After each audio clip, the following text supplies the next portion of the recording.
This happened to me around December 1983. Back then, it was my second year at the university, and I was staying in a hostel because it was the cheapest way to get accommodation.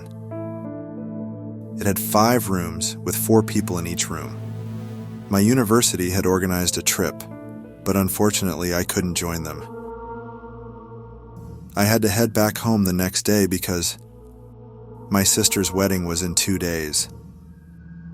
There was no one in the hostel except one of my friends, Janie, who is also a schoolmate of mine.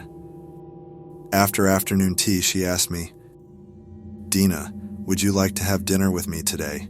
It's kind of boring without others." I agreed and scheduled it for 10 p.m., as we were both full. Then she went to Starbucks or something for some reason.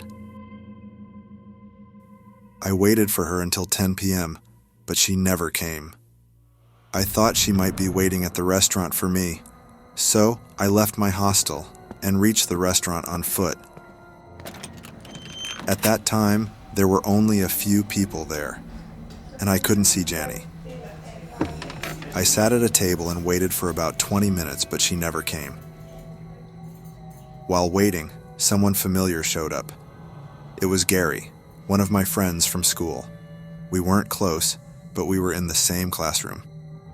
After some time, we got to know each other better, and he even ordered dinner too, as we were talking. I noticed Gary was behaving a bit strangely. He finished his meal within seconds and started to stare at me, which made me nervous and uncomfortable. So, I finished my meal as quickly as possible. After I started to walk back to my hostel, Gary said, "Dina, I will drop you off at the hostel." I refused him several times, but for some reason I agreed. He and I went to the car park and we got into an old pickup truck. He had a big bag on the front passenger seat and a big styrofoam box in the back seat, but there was some room to sit. He started the truck and began to drive.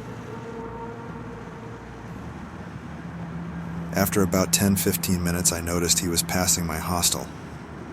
I said, "Gary, you passed my hostel," but he didn't respond. I said again, "Gary, you passed my hostel, Gary."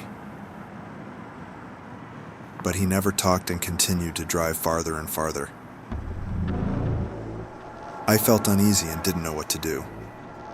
I saw some abandoned buildings at the side of the road and immediately realized it was an abandoned place with no one around. I kept asking questions, but Gary didn't respond.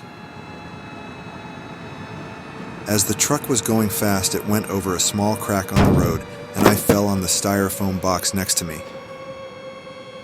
It cracked from the bottom and started to leak some blood-like liquid, which went all over the seat.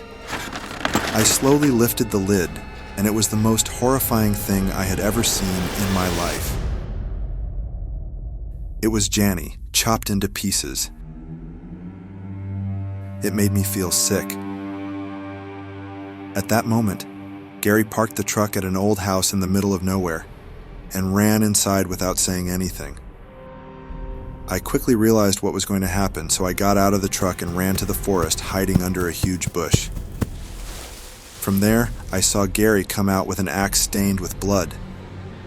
He walked straight to the back door and opened it. After realizing I wasn't there, he began to search everywhere, then got into his truck and drove along the road, probably thinking I had run along the road. I stayed hidden until morning, but he never came back. I eventually managed to get near a freeway and eventually made it back to my hostel. To my shock, Janie was there. I was speechless. She said, "I waited for you at the restaurant until 11, but you never came?" I explained everything I saw yesterday and realized that Gary had murdered Janie's sister 5 years ago, near the same restaurant where we planned to have dinner. Gary also died in an accident on the same day. We informed the police about the incident, but they couldn't find a single video clip of me or Gary on the CCTV footage. I don't know exactly what happened on that day. To this day, it still gives me goosebumps.